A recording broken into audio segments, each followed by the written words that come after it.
Thanks for joining us, everyone, for our first episode of Top Shelf Sports. I'm Eli Gain.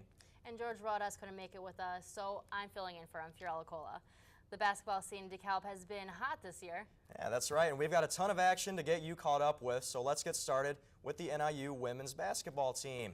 The Lady Huskies hung around with the best teams in the MAC all year long, despite their young age, and that's in large part due to the play of, get this, freshman players Amanda Corral and Claire Jakubisek. Now, they did have their fair share of ups and downs, but one thing is certain, the future is looking pretty good for the women's basketball program. Now, let's give you a review of how NIU played the last couple of months of their regular season. We're going to start off at the Convocation Center. The band's trying to get the crowd all fired up, especially this drummer here. Look at him going to town on that thing. The Huskies, they got into a rhythm of their own early on. You see Courtney Shelton here. Hits it from downtown. That would start an early run for NIU. Shelton had a game-high 23 points. Next Huskies possession, Shelton pushing it up the floor. She's going to find a wide-open Kim Davis. Might as well just shoot it wide open. Yeah, she hits 2 of her 5 points in the contest. She also pulled down 8 boards. A little later, some good ball movement here. Kim Davis gets it to Alicia Johnson, who's cutting to the rim. Puts up the nice little basket. The Huskies opened up the game with a 7-0 run. Johnson finished with 6. Later in the first, Itziar Yobe makes a nice drive to the rim and lays in the left-hander. She had 20. Amanda Corral responds, though, on the other end. She's going to hit the 3 here. Bang. She finished with 14 points. The Huskies held the lead the entire game as they shut down the Golden State Flashes 66-55.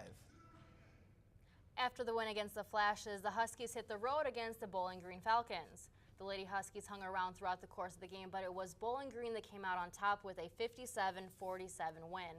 Jakubisek flirted with a double-double, dropping 17 points and pulling down 8 rebounds. Huskies at the Convocation Center taking on the Ohio Bobcats early in the first. Shelton with a long pass to Jakubisek for 2 of her 16 points in the game. That put the Huskies up. Still in the first, Ohio's Siobhan Robinson and Simone Lyles, who hit the jump shot to pull the Bobcats within 1.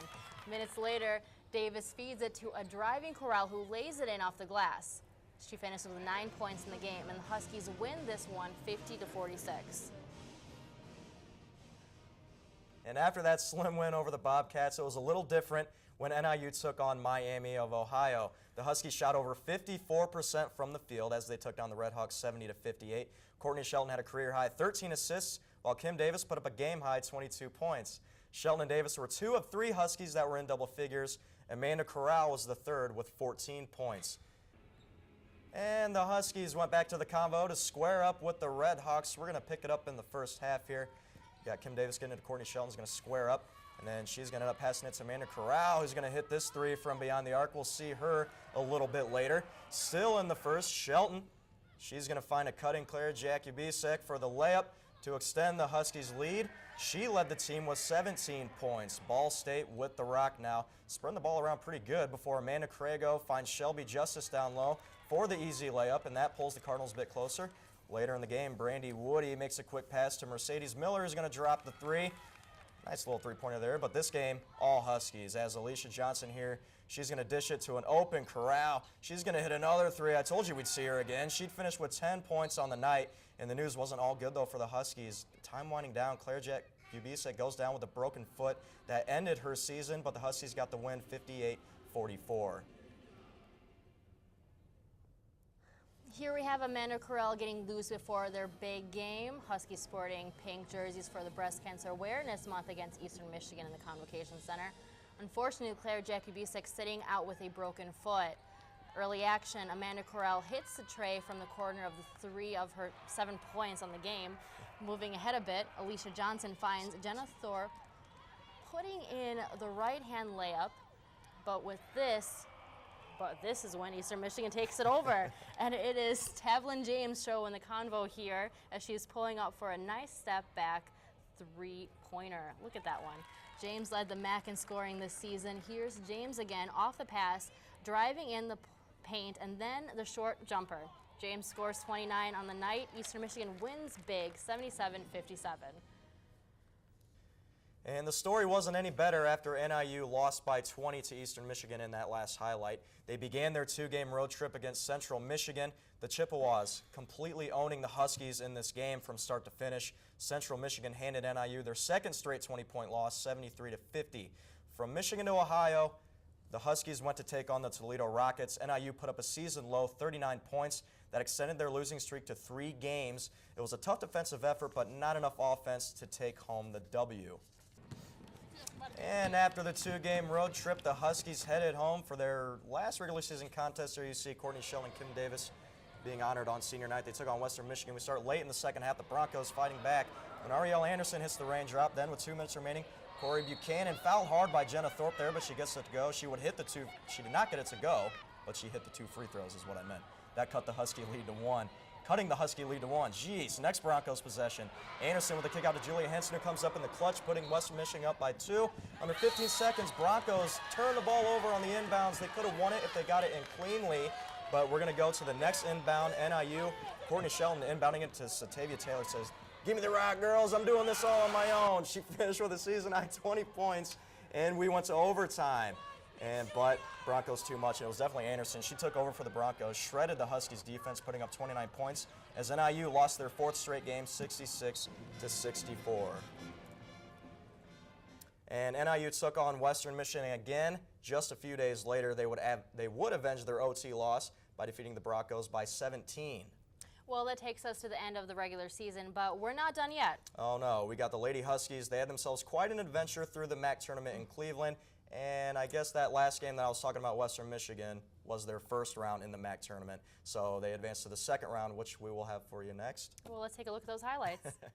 We're going to jump to round 2 where NIU faced Akron. Huskies down 1. Shelton misses, but Kim Davis is there to put it back in. They're up by 1. Oh no, look at this. Look at this. Akron pushing up the floor. Oh, she can't get it to go. And the Huskies would actually win in a thriller. This was an amazing game. They advanced to the third round to take on the Toledo Rockets. And then NIU, however, they did fall to Toledo in the third round. They were the number 3 seed overall. But all in all, it was a very exciting year for the Huskies. A lot of potential looking for that team. It was, Eli, especially for some of those young talent the Huskies had this year. Absolutely. And one of those youngsters who you saw in a couple of highlights was Amanda Corral. Overcame a career-threatening injury, it would seem like. I actually had a chance to talk to Amanda about her hard work to get back onto the court. Check it out. Amanda Corral, freshman guard here at NIU, who was second on the team in scoring, averaging 10 points per contest. The way she's played throughout the season, you never would have guessed that this happened just over a year ago. Her senior season at Hobart High School was over.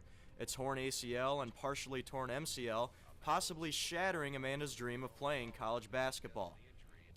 I thought right away, like, if Coach Bennett would still want me, or like, would I be good enough, and things like that. But head coach Kathy Bennett didn't pass on the scrappy point guard. She felt that time off the court would be a good thing for Amanda.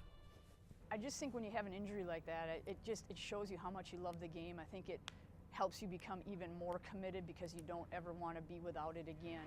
Ironically, Amanda would get the start near the beginning of the season due to a key player going down with a knee injury. But Amanda recovered from her knee injury in only 5 months, an injury that usually takes 9 to heal. But Coach Bennett didn't want to rush Amanda into game action because she was looking at the bigger picture. I wanted to make sure that the graft had, because I know a little bit about knees, that it was, strong and, had some information on her doctor, and just wanted to make sure that it was okay for her to be doing, because her future, is here. With her future at NIU looking up, Amanda doesn't think about the injury that almost kept her down. It hasn't been an issue. Like, I tweaked it a couple times, but it gets sore from time to time. But other than that, when I'm playing, I don't think about it at all. And it really was an amazing story. Only 5 months after tearing her ACL, I just can't believe. I don't really know how she did it. A lot of hard work, obviously. Didn't you have the same injury? Yes, I did a couple of years ago, but it took me about 9 to 10 months to recover, twice as long as she did. So, big props to her.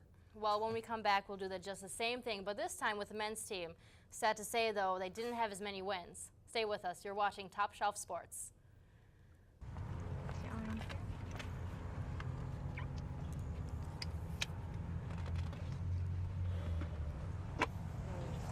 The odds of a child being in a fatal automobile accident are 1 in 23,000. The odds of a child being diagnosed with autism, 1 in 166. The odds say it's time to listen. To learn the signs of autism, visit autismspeaks.org. Welcome back to Top Shelf Sports, and as Fiorella said, the men's team didn't have a very good year this year, did they? No, they didn't. Head coach Mark Montgomery came in from Michigan State, and the chemistry just didn't seem to be there this season. But we're going to pick it up when the Huskies took on Buffalo a little over a month ago. The boys on the court getting ready before the game. Look at them cheering themselves on. First half, Keith Gray to Abdul Nader from the corner. Nails the jumper, puts the Huskies up. Great shot. Looks like the fans are pretty happy there.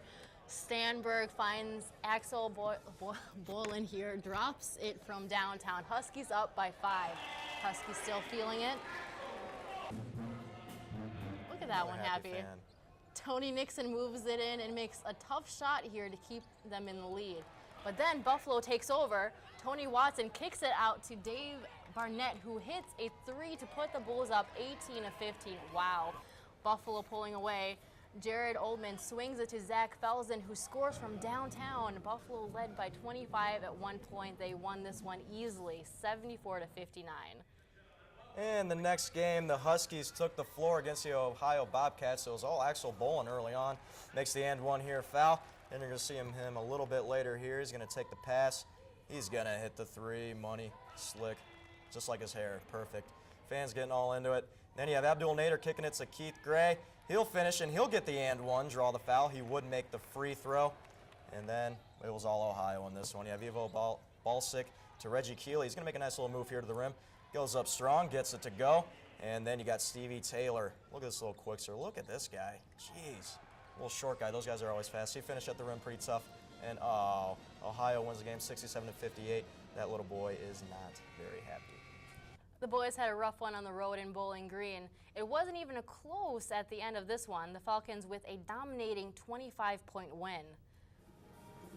But against Miami of Ohio, the men looking like a different team out there. First half, NIU down. Abdul Nader almost loses the ball, but is able to regain the control, making the tough shot, but definitely had to earn that one. Later in the first, Red Hawks' John Harris hits a clutch 3 to break a 19-19 tie. He has a 5 of 7 from beyond the arc. Second half, it's Harris again for a 3-point land, putting his team up by 10, but with Huskies down 1, trying to come back, Red Hawks get a fast break. Tony Nixon with a huge block to keep Miami lead where it is. But then it was a shot of the game. Axel Boylan gets it at the top of the key and drains to go ahead 3. Huskies lead 58-56. Last second though, Red Hawks need a 3-2 tie. John Harris gets a shot off and it goes, but it was after the buzzer and the Huskies hold a 62-59 lead. After the Miami-Ohio game, the Huskies took the road against the Akron Zips, where they fell 75-51, a 24-point blowout. Keith Gray and Abdul Nader led the team with 13 points each. And from Ohio, back to the Convo, where NIU took on Western Michigan. First half, Huskies trying to get on the board, and Abdul Nader would do just that. Draws the foul, but would miss the free throw, keeping the game tied at 2 early on. Next Broncos possession, Leonard Whitfield somehow finds his way between the defenders and putting in the floater. He finished with 17. Then a nice little pass here from Mike Douglas to Nate Hutchinson. Douglas had a game-high 7 assists in this one, and the second half just getting underway. Sion Burr gets the takeaway to start the 3-on-2, and look at this little highlight. Look at Abdul Nader going up. Go up, big fella, there you go. Pulls the Huskies to within 8.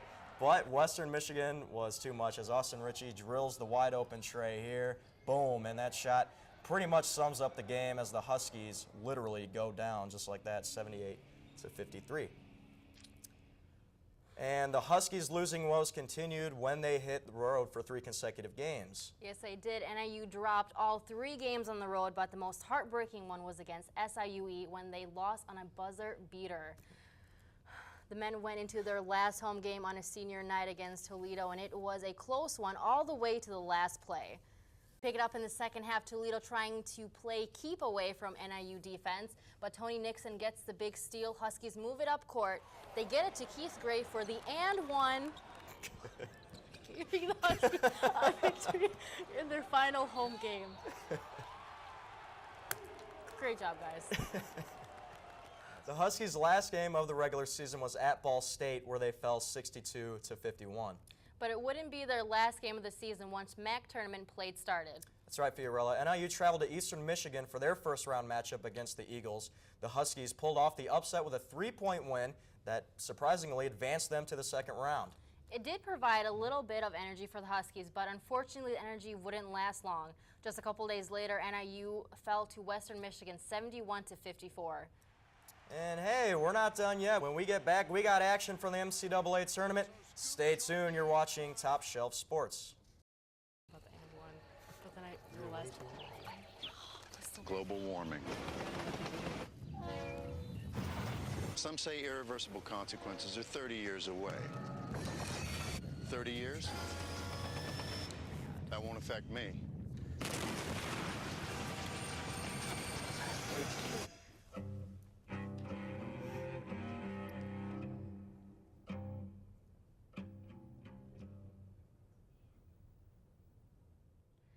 Welcome back, everyone. It's that time of the year when the month gets a little mad. Yeah, that's absolutely right. Everybody has to love the atmosphere of March Madness, and this year's tournament, again, has not disappointed. There were a lot of surprises in the tournament again this year. It seems like it happens all the time. You had two number 15 seeds win in Lehigh and Norfolk State, and you also had MAC team Ohio. They actually went to the Sweet 16 this year before they fell in an overtime game against North Carolina. But we're going to get you the action from last weekend's Elite 8 matchups. And we're starting off with Kansas versus North Carolina. Great coaches, Roy Williams and Bill Self in the first half. Jayhawk Thomas Robinson making a nice little drive there. Blows past Tyler Zeller. Gets a fancy little reverse layup. Kansas up by 3. UNC responds, though. Harrison Barnes finds Justin Watts open in the corner. Hits the 3. Game tied at 19. End of the second half, Jeff Withey, big rejection here, and Tyshawn Taylor pushes it up. Travis Relaford all alone, who puts the exclamation point on the victory. Kansas taking down the Heels to head to New Orleans. They win it 80-67. Syracuse coach Jim Boeheim getting ready for Jared Sellinger and the Ohio State Buckeyes. In the first half, OSU getting in the paint, and Jared Sellinger gets the putback 9-2 Ohio State. Later in the first, OSU's Aaron Kraft drives inside and makes the layup, and the foul. Still in the first, Syracuse scoops it to C.J. Fair for the alley-oop slam. But late in the second, OSU's Thomas takes it strong to the basket and finishes with a tough floater. And that will do it. OSU rolls on and advances to the Final Four. Hey, let's go to Kentucky versus Baylor.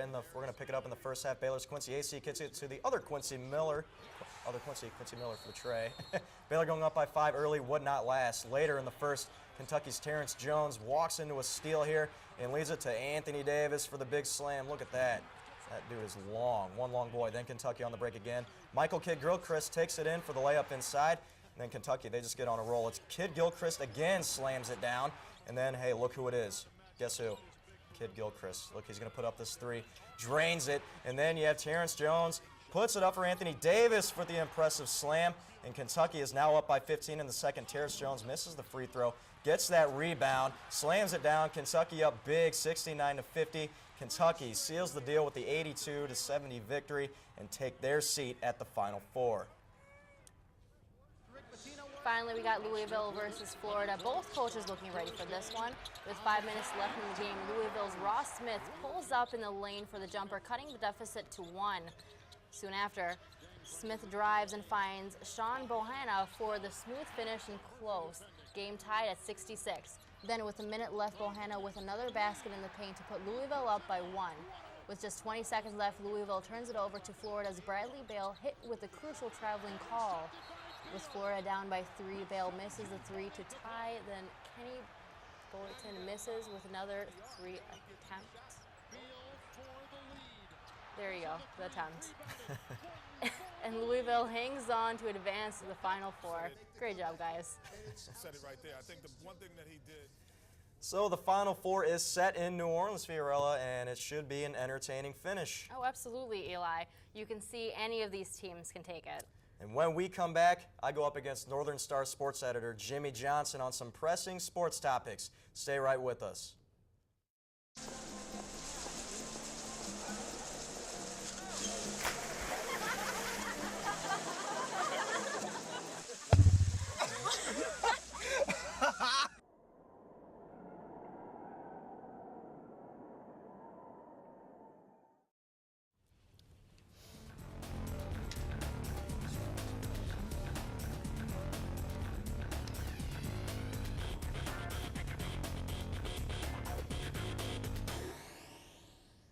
Welcome back. Ela and I are joined here now with Northern Star Jimmy Johnson. Jimmy, how are you doing? Good, thank you for having me. It's a pleasure to be here. Yes, that's nice having you here, man.